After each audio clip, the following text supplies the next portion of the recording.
Hello everyone and welcome back to another video. Today I'm going to be reviewing the 100 Season 7 Episode 10, A Little Sacrifice.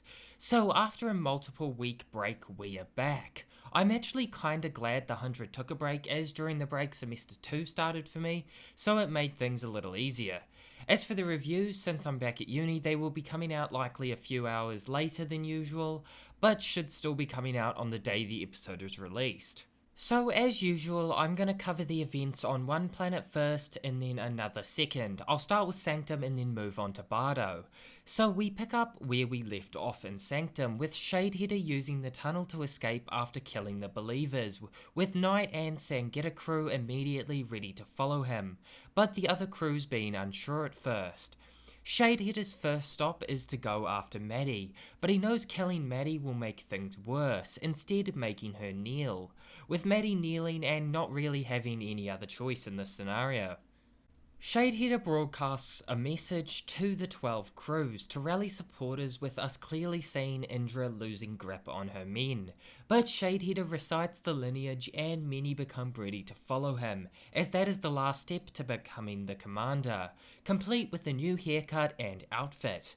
Indra bursts in though, challenging Shadeheader to single combat, with this sword fight really reminding me of Rowan vs Lexa in Season 3, also a very well choreographed and cool addition to the episode, although I do wish it went on a little longer, as we haven't really had like a nice big sword fight for a while now.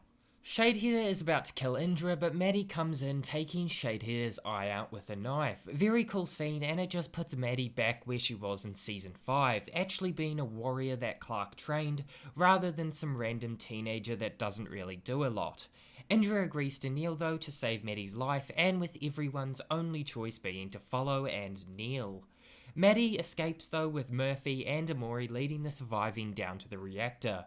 We also get a scene where Knight realises, at least on some level, what a big mistake he has made with Shadeheader, requesting that the children of those who escaped be killed, so they cannot seek revenge when they grow up. This is what you wanted, Knight, well done. It will also be interesting to see what Shadeheader does with Nikki and the children of Gabriel prisoners now that he has taken Sanctum. Now let's move on to Bardo. I'll admit both sides, Sanctum and Bardo, actually kept me engaged throughout the episode. Usually one pulls ahead, but both were definitely good. Also, we were correct in assuming that Anders thought Clark had the flame because of the memories they got from Octavia and her time in Polis at the end of Season 3. Our group also figures out, because of this and because they don't know, that the Bardo group isn't completely on board. We finally get to see the return of Ice Nation Echo, with her killing a guard and setting Hope free, with us learning later that Echo plans to release Gem 9 into the air, and to kill everyone on Bardo. Clark, Raven and our group get a reunion, and Hope meets everyone, with Hope revealing Echo has a plan and everyone moving to stop her. Echo goes to release Gem 9, but is stopped by Raven, with Anders confronting them, dropping Gem 9 after being killed by Hope, and Hope attempting to release it, which makes sense. She wanted it released the whole time, but it still feels like kind of a weird move in this scenario. Dioza catches the drop in time, being calcified by Gem 9. This is a part of what the episode title means, A Little Sacrifice, with Dioza being the little sacrifice, but also of course it being what Cadogan says to Gabriel at lunch, drinking the very, very ancient drink of kombucha. Also, Cadogan clearly modelled his society's idea of no relationships and no family after the pain he felt from Kelly betraying him, with him revealing this to Gabriel quite covertly, with Gabriel obviously not knowing what it means, but we definitely do.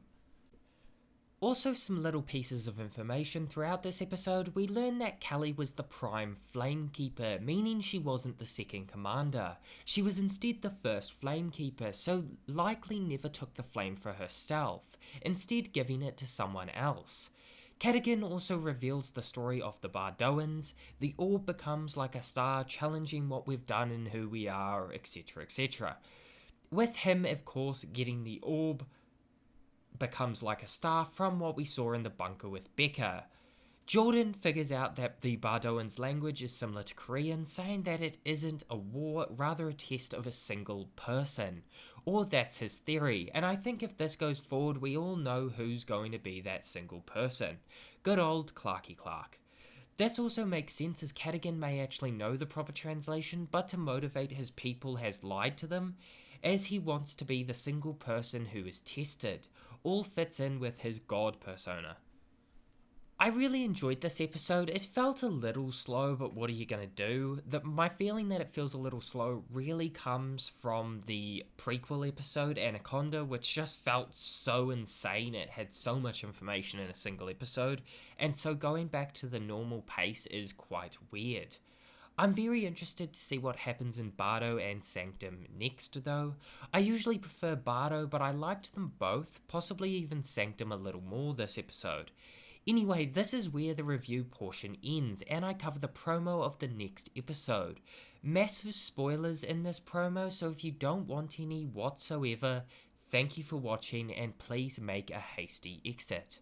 So in the 100th Season 7 Episode 11 Etheria, we see the return of Bellamy Blake. He is definitely alive, although he is looking a little worse for wear, eating little scorpion bugs. We also see Levitt figuring this out while I believe memory capping a disciple. Possibly they had a run-in with him while moving between planets and ended up running into him on Etheria.